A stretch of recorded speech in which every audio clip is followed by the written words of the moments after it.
Son las 10. Empezamos. Buenos días a todas y a todos. Gracias por acudir a la convocatoria de la Vicepresidencia Segunda y Consejería de Sanidad y Servicios Sociales. El objetivo de esta convocatoria es ofrecer a la opinión pública información sobre el acuerdo al que se llegó en el pasado pleno del Consejo Territorial de Servicios Sociales y Atención a las Personas en Situación de Dependencia sobre la calidad y la acreditación de los centros y de los servicios del Sistema para la Autonomía y para la Atención a las Personas en Situación de Dependencia. Por lo tanto, lo primero que quiero decirles es que no es un acuerdo exclusivamente que regule los criterios de acreditación solo para las residencias. También para las residencias, pero es para todos los servicios y para todos los centros que pueden estar incluidos dentro del plan individualizado de atención de una persona en situación de dependencia. Comentamos el acuerdo y queremos ofrecérselo a la opinión pública por la importancia que tiene.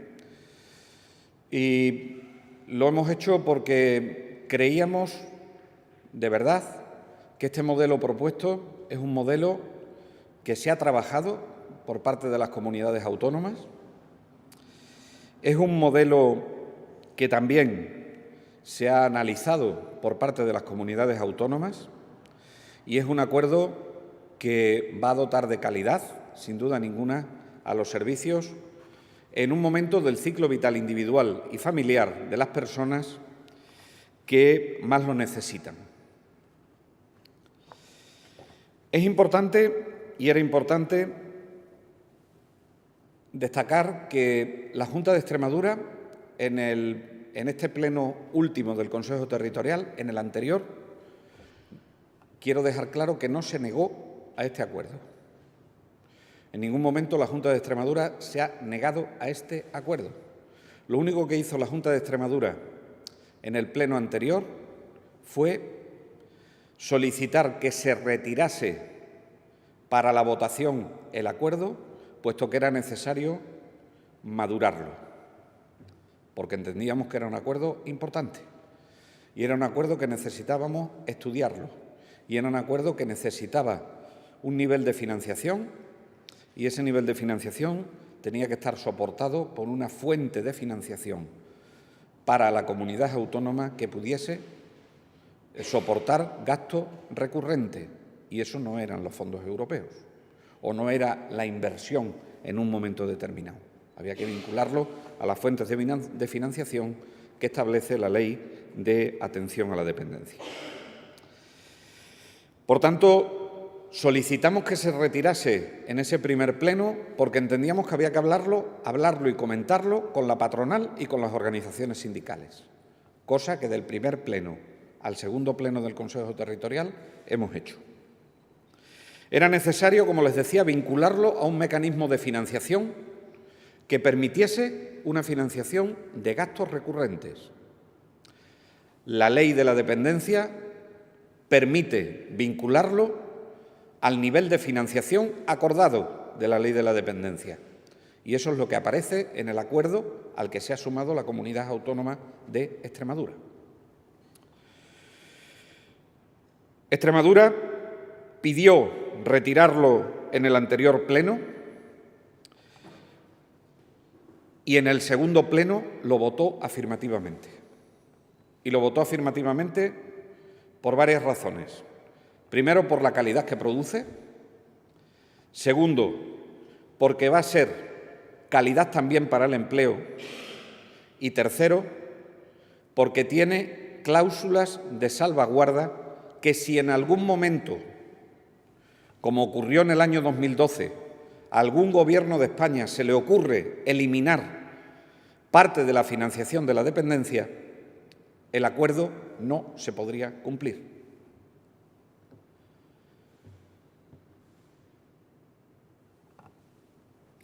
El acuerdo, además, es respetuoso, desde nuestro punto de vista, con las competencias de las comunidades autónomas.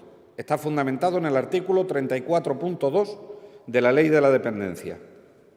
Y el acuerdo está enfocado, como les decía, a asegurar unos servicios personalizados, unos servicios definidos en lo que ofrecen, unos servicios que apuestan por la mejora continua de la calidad, unos servicios que están adaptados a la vida de las personas y unos servicios que aseguran el respeto a la dignidad de las personas, priorizándolo por encima de todo. Una atención, por lo tanto, centrada en la persona, que es lo que siempre ha defendido Extremadura desde que cuenta con una derogación efectiva del Real Decreto Ley 20/2012, que tanto daño le hizo a la Ley de la Dependencia. Un modelo que permite la coordinación efectiva entre los servicios sanitarios y los servicios sociales. Y un modelo de calidad que permite que los centros se configuren en la proximidad y con una vocación de servicio comunitario. Proximidad y vocación de servicios comunitarios que también le pueden sentar a una comunidad autónoma con el grado de dispersión poblacional y con la apuesta por el mundo rural y con la apuesta por luchar contra el reto demográfico que tiene Extremadura.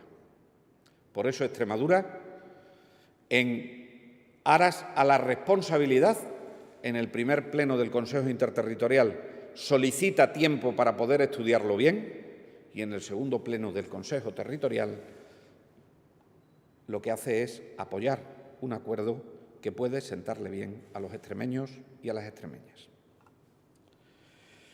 El acuerdo determina las figuras y los perfiles profesionales, así como el desarrollo de estos profesionales en su ejercicio.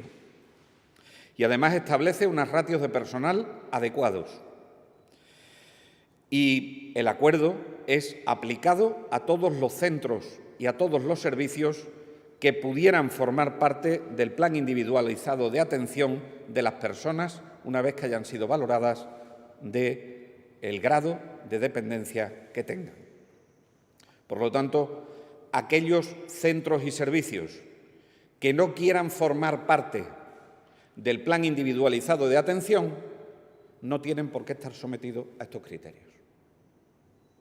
Ahora bien, si los centros y servicios en algún momento quieren prestar atención a las personas que han sido valoradas en su grado de dependencia y se les han ofrecido como posibilidad de concierto con la Junta de Extremadura para ofrecerle servicio residencial, servicio de ayuda a domicilio, servicio de teleasistencia o servicio de centro de día, pues evidentemente tienen que acogerse a este modelo de calidad de centros y servicios para la atención a las personas en situación de dependencia. Los servicios los clasificamos entre aquellos que se les presta a las personas que conservan mayor grado de autonomía y aquellos servicios que se le prestan a las personas que tienen mayor grado de dependencia. Pero siempre con un objetivo, y es respetar que la persona viva donde quiere vivir. Y si para eso hay que darle servicios de apoyo, se le prestarán los servicios de apoyo con calidad. ¿Cuáles son esos servicios de apoyo cuando se tiene más autonomía? Ayuda a domicilio, teleasistencia y centro de día. Como quiera que en algunos casos el envejecimiento de la propia persona o la situación de salud de la propia persona le lleva a una situación de dependencia que ya no se puede valer por sí mismo y necesita apoyos más intensos, es por lo que también se regula en este acuerdo la calidad de los centros residenciales, que ha sido lo más llamativo y lo más noticiable de este acuerdo, cuando el acuerdo lo que intenta es, como gran objetivo, que la persona viva donde quiere vivir con calidad Y si tiene que vivir en una residencia, que las residencias se parezcan lo más posible a su hogar. Si me pidiesen que resumiese en una frase el acuerdo, esa sería la esencia del acuerdo.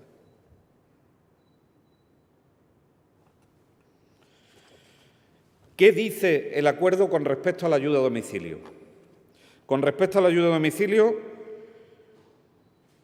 tiene que tener para prestar la ayuda a domicilio un plan claro de atención personal y de los apoyos que va a tener la persona para poder prestarse esta ayuda a domicilio. Un plan de atención que estará adaptado al domicilio donde se vaya a prestar, que se tiene que centrar fundamentalmente en la atención personal.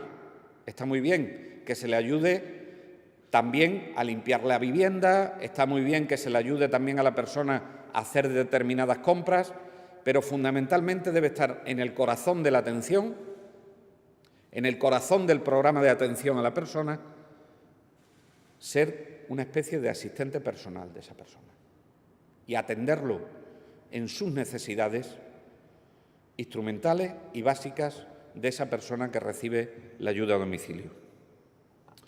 Y además debe coordinarse con el resto de los cuidadores.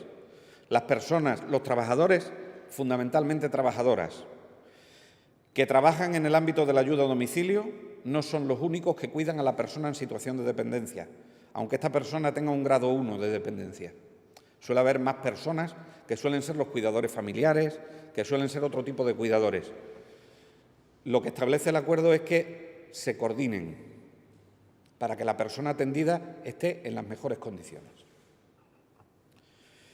Y luego, de cara a la ratio, decirles que el acuerdo lo que exige es que el 31 de diciembre de 2023 haya una ratio de 7,20 trabajadores por cada 1.000 horas al mes efectiva de ayuda a domicilio,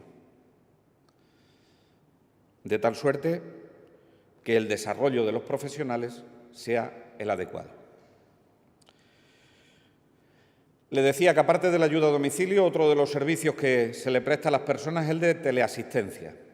En Extremadura vamos a apostar, de hecho ya estamos en vías de redacción de la licitación, porque saben que es uno de los programas que se incluyen dentro del mecanismo de recuperación y resiliencia, la teleasistencia avanzada, que tendrá la telemonitorización, la televigilancia y los servicios clásicos de ayuda a la emergencia.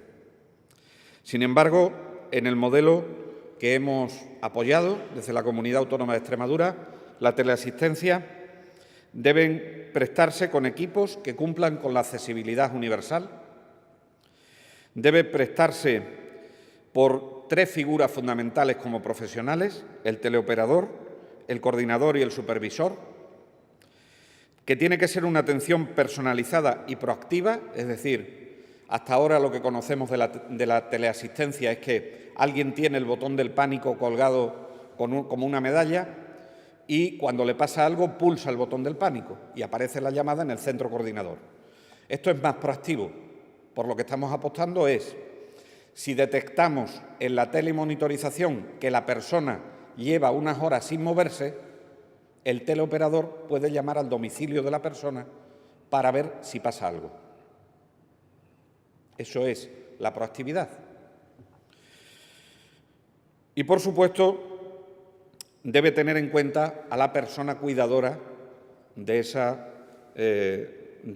la persona que se encuentra en situación de dependencia. Con respecto a los centros de día, aparte de disponer de un plan de atención y de una serie de apoyos y de programas que hagan una rehabilitación de la persona,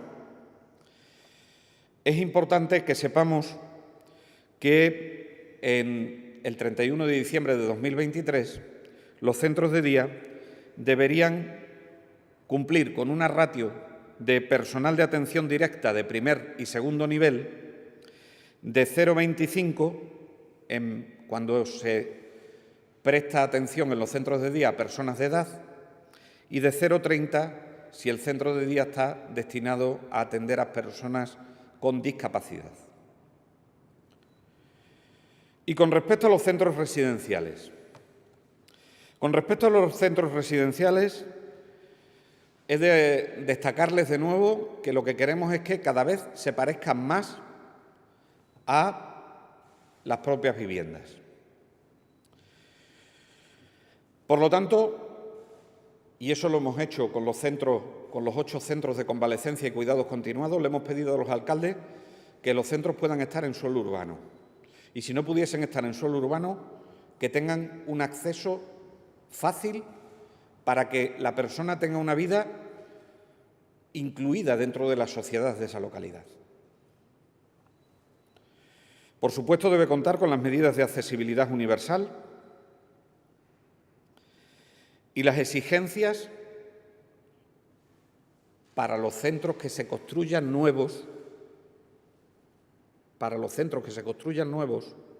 es que al menos tengan un 10% de las plazas individuales en la zona rural, un 20% en las zonas intermedias y un 25% en las ciudades.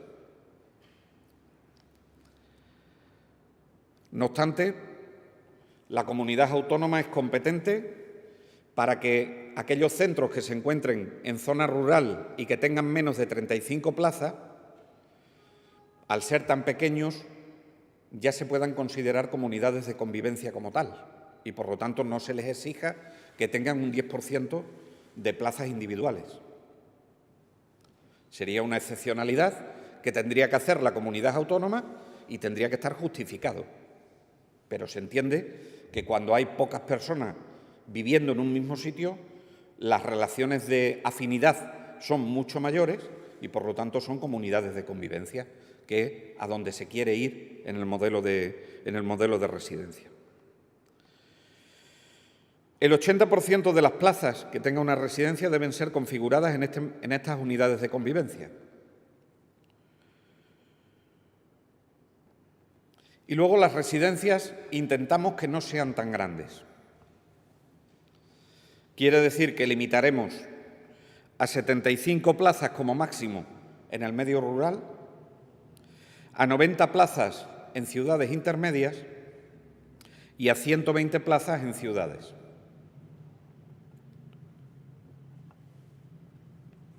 La tendencia, a medida que se vayan arbitrando ayudas y a medida que se vayan arbitrando medidas de fomento, es que las residencias que ya están construidas, pero siempre que haya esas medidas de fomento y esas medidas de apoyo y de incentivación, se vayan convirtiendo en centros que cuenten con más unidades de convivencia.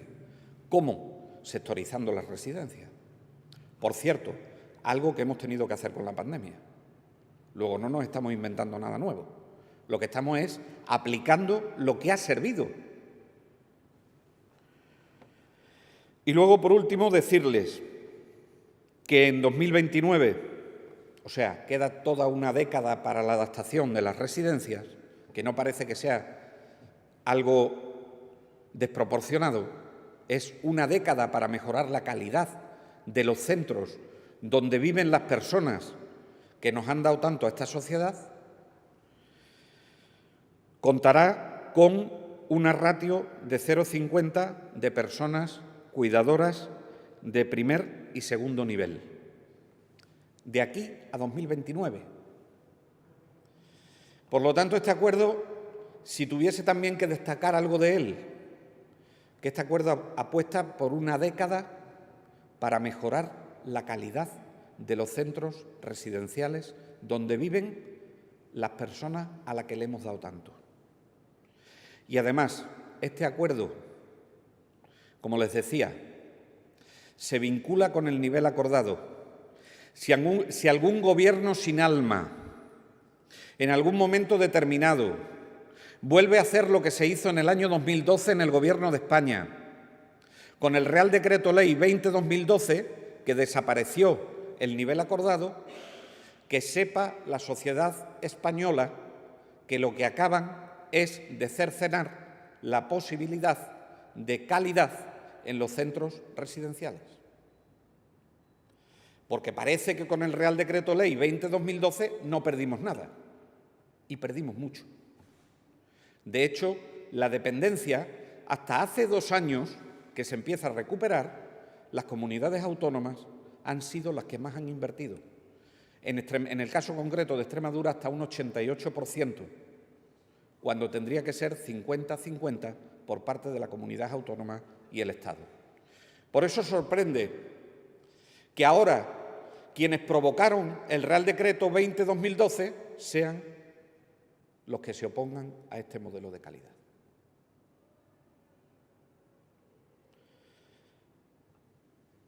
Y por eso creo que es necesario decirle a la sociedad que lo que ha aprobado Extremadura es un modelo proporcionado, un modelo respetuoso y un modelo que lo que quiere es cuidar a las personas donde quieren estar.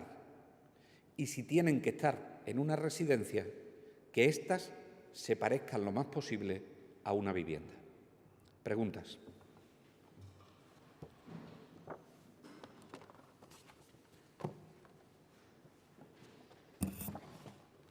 Sí. Hola, ¿qué tal? Buenos días. Buenos días. Quería ahondar un poquito en algunas de las cuestiones que ha mencionado. Me parece muy interesante, justo retomando el último dato que ha dado con respecto a la financiación del Estado y las comunidades autónomas, y esto con vista a largo plazo. ¿Cómo se va a garantizar que se financia a lo largo del tiempo y que estas medidas se van implementando? Y si cambia un poco lo que tienen que aportar las comunidades autónomas respecto a lo que tiene que aportar el Estado, o si le han exigido al Estado que aporte lo que debería aportar y que no ha estado aportando hasta ahora. A ver, como le decía, con el Real Decreto Ley 20-2012 desaparece el nivel acordado de financiación. Para financiar la dependencia, la aportación que hace el Estado a las comunidades autónomas se divide en 2 fondos. Un fondo que se le denomina nivel mínimo, que automáticamente se paga en función de que vayas dando de alta a la persona en situación de dependencia que vas valorando en el sistema SISAD, que es el sistema de información de la dependencia a nivel nacional, nivel mínimo. Y luego hay otro nivel que se pacta, que es el nivel acordado. Estos son los 2 fondos con los que se debería llegar al 50% de inversión pública por parte de la Administración regional y el 50% de la Administración del Estado. Es decir, el dinero que viene del nivel mínimo más el nivel acordado debería ser el 50% del total de la financiación pública en cualquiera de los territorios de España, en cualquiera de las comunidades autónomas de España. Con el Real Decreto Ley 20-2012 desapareció, es decir, se quedó a 0 el nivel acordado. Luego ya teníamos una desviación que lo tuvo que poner la Junta de Extremadura. Y además, el nivel mínimo se redujo en más de un 15%. Cuestión que también tuvo que poner la comunidad autónoma. Por eso decía, la Comunidad Autónoma de Extremadura ha puesto 88% de la financiación pública frente al resto que ponía el Estado. Desde hace 2 años para acá, ¿qué es lo que ha ocurrido? Que en los presupuestos generales del Estado aparece la recuperación del nivel mínimo de forma progresiva, de tal suerte que en el próximo año cumpliremos con la exigencia del nivel mínimo completo y ya hemos pactado el nivel acordado.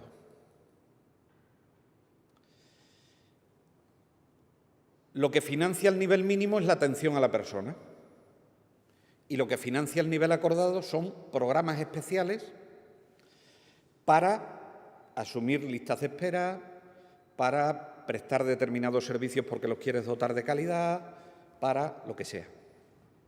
Es verdad que ahora mismo estamos en un momento en el que estamos combatiendo la lista de espera de las personas que están pendientes de valoración, que ya están bajando, y no estamos todavía satisfechos, pero van bajando y bastante, y las personas que se le tienen que ofrecer los servicios. Y, por lo tanto, lo que estamos haciendo con el nivel acordado en la Comunidad Autónoma de Extremadura es generar muchas plazas concertadas de residencia para poder ofertar esas plazas a las personas que lo están necesitando. Porque mientras más valores, más personas en grado 2, grado 3, con necesidad de centros residenciales tienes. Pero esto llegará un momento en que el número de solicitudes pueden ir a más, pero no va a crecer al ritmo de absorción de la lista de espera que tenemos. Lo que propone el acuerdo, y no parece descabellado, es que un porcentaje del nivel acordado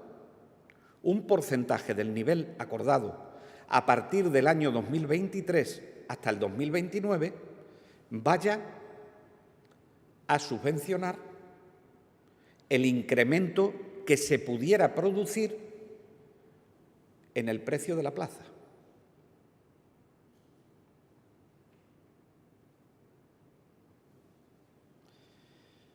Aparte de lo que puedan invertir las comunidades autónomas también.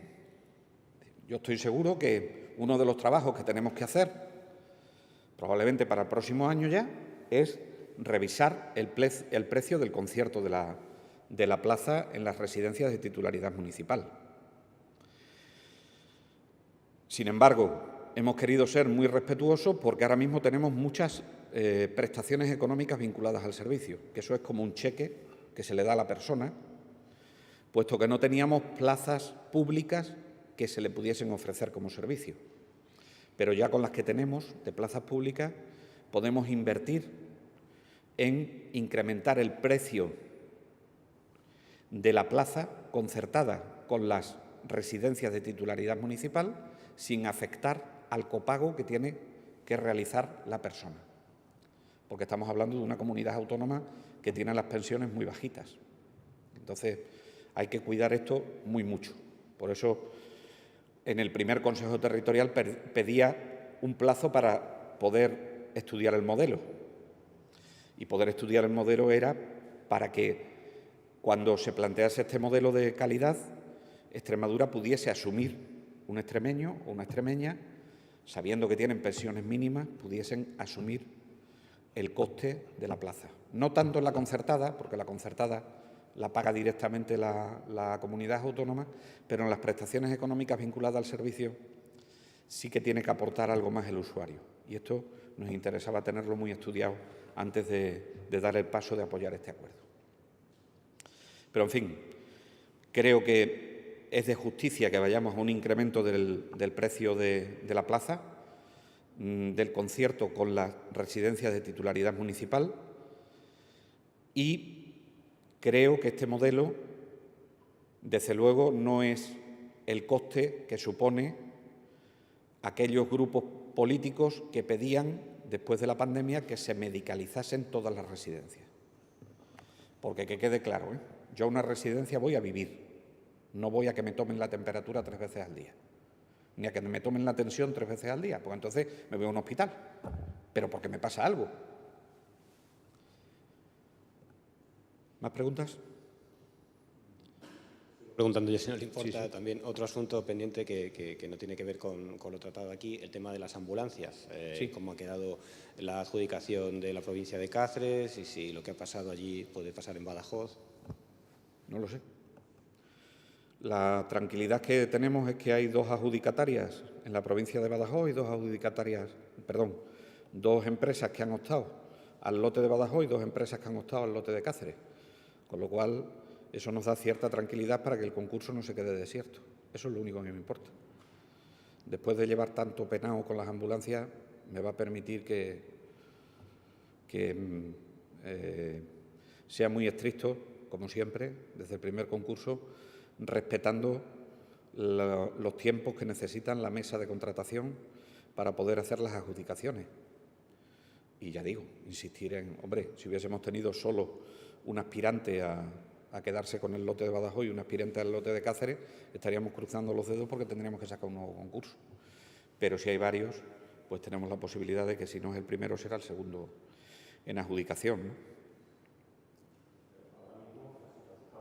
La situación... Ahora mismo la situación es muy temporal porque lo que se ha producido, según el portal del contratante, es que ha desistido la primera y tiene que presentar los papeles la segunda. Ya está. De la provincia de Cáceres. En el caso de la provincia de Cáceres. En el caso de la provincia de no Badajoz, tengo noticia. sea, que estamos un poco pendientes a que se Es resuelva. más, si le digo la verdad, no quiero tenerla. Quiero decir que transcurra legalmente como tienen que transcurrir. Y luego, aparte, también hay unas alegaciones pendientes, creo que 6 por No, parte no, del esas ya están sindicato. resueltas y no se han desestimado todos los recursos que había. Vale, o sea, que se resuelve. O sea, eso está, el camino está libre ya. Y si me permite una última, ya le paso Sí. a los compañeros. La valoración, hoy el Gobierno tiene previsto aprobar en el Consejo de Ministros la modificación del Real Decreto Ley para la estabilización de plazas de sanitarios. Le preguntaría, eso en Extremadura, ¿a cuántas personas puede afectar? ¿A partir de qué momento podría darse ese proceso? Bueno, primero quiero resaltar en lo acertado de su pregunta, porque ha dicho usted estabilización de plazas, y efectivamente es lo que es. Y es que se está interpretando que es estabilización de personas, y no es así. Lo que se estabilizan son las plazas.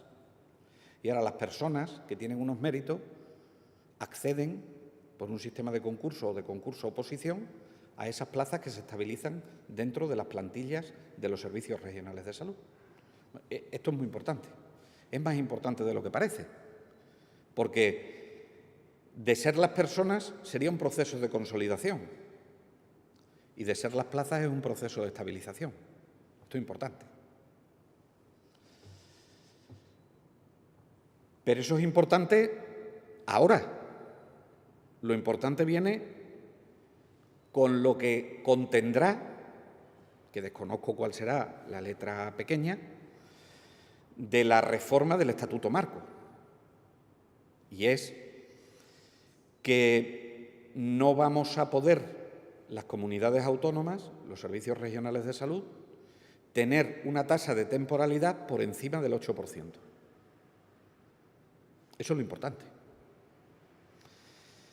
Y que si contratamos interinos, los interinos serán interinos 3 años. Luego habrá que estabilizar la plaza y habrá que sacar concurso-oposición. Eso a lo mejor en Extremadura no se ve tanto. ¿Por qué no se ve tanto en Extremadura?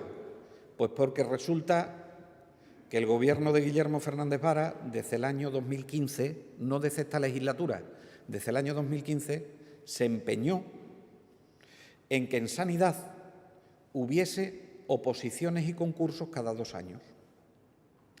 Por lo tanto, estamos en el rango medio de temporalidad dentro de los servicios sanitarios. Ni por arriba ni por abajo. Porque esta medida hoy, si la miden después del proceso de oposición que estamos llevando a cabo, que se celebraron el fin de semana pasado las oposiciones de enfermería, veríamos que la temporalidad está muy cerca del 8%. Ahora, el proceso de estabilización de plaza no nos viene mal, porque en Extremadura estarán afectadas más de 1.800 plazas y cuando termine el proceso de estabilización de las plazas, más los concursos de oposición que están ahora mismo en marcha, llegaremos a una temporalidad en el Servicio Extremeño de Salud del 6,5%, que es una temporalidad muy aceptable en el sistema sanitario. Y lo único que deseo y espero es que la reforma del Estatuto Marco permita seguir contemplando las contingencias que suele tener un sistema sanitario. Y que hay veces que tienes programas especiales en los que tienes que invertir, que hay veces que hay sustituciones que tienes que hacer necesariamente, que hay veces que... Pero yo creo que era necesario, muy necesario, este proceso de estabilización. Ya digo, en Extremadura se verá menos, pero hay otros servicios regionales de salud que tenían cifras muy altas porque no han ido a concursos de oposición cada 2 años. ¿Alguna pregunta más? Mariola. Buenos días. Yo, volviendo al tema de las residencias, quería Sí. preguntarle así, de forma genérica, Extremadura, en aras a cumplir con esas fechas que se han marcado, ¿cómo está ahora mismo?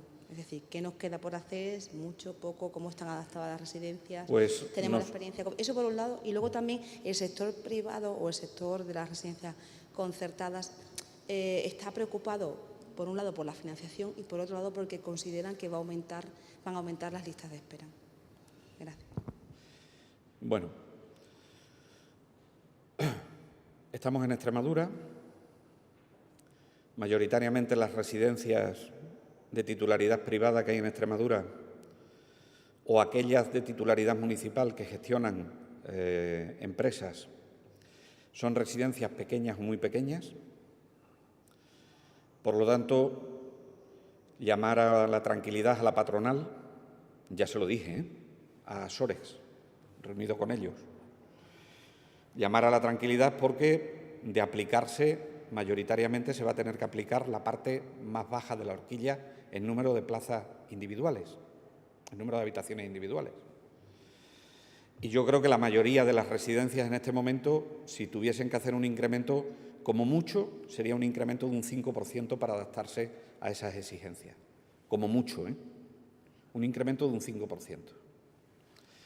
Por otro lado, las residencias que ya están construidas no corren ningún peligro. Ya están construidas. No nos vamos a meter ahí.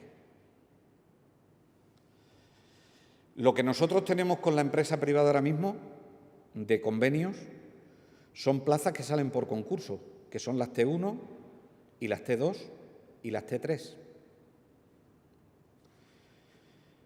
En sentido estricto, esas plazas sociosanitarias no son o no forman parte, salvo las T3, del sistema de atención a la dependencia. Las plazas T1 y T2 son plazas que cabalgan entre la protección sanitaria y la protección social. Pero para que las residencias puedan tener plazas T1 y T2, tienen que estar acreditadas como centros sanitarios más que como centros residenciales. Por lo tanto, yo tranquilizaría a la patronal. Tranquilizaría a la patronal.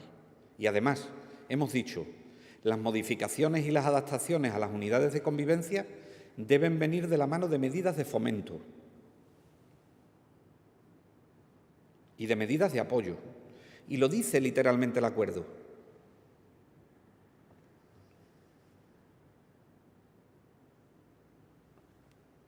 Lo público. Lo público, el acuerdo dice que si bien no se tienen que acreditar las residencias públicas, sí tienen que cumplir con los criterios. Pues evidentemente todas estas residencias grandes que asumimos cuando nos trasladaron las competencias del Inserso, tendrán que irse adaptando a esas unidades convivenciales.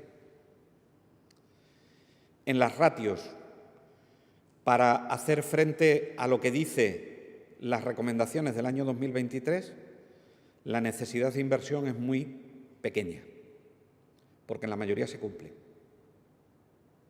La primera parte de exigencia del año 2023. Y habrá que ir progresivamente invirtiendo esa parte del nivel acordado que le decía su compañero para ir alcanzando la ratio en el resto de los años hasta el 2029. Pero lo que quiero trasladar es que es una cosa asumible. Ahora, las que van a ser nuevas residencias. Hombre, yo creo que no pasa nada,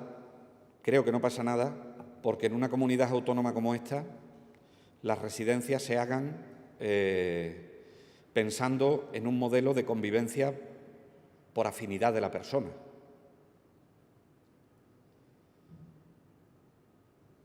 Si yo he podido estudiar medicina, es porque esas personas que ahora necesitan el uso de una residencia lucharon para tener una sociedad mejor.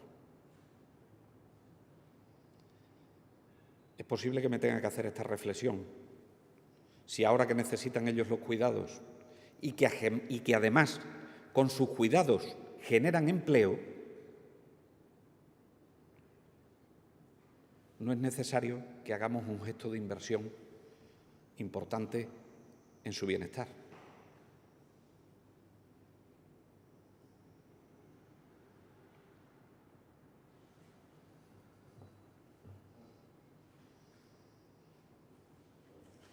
Bien, muchas gracias.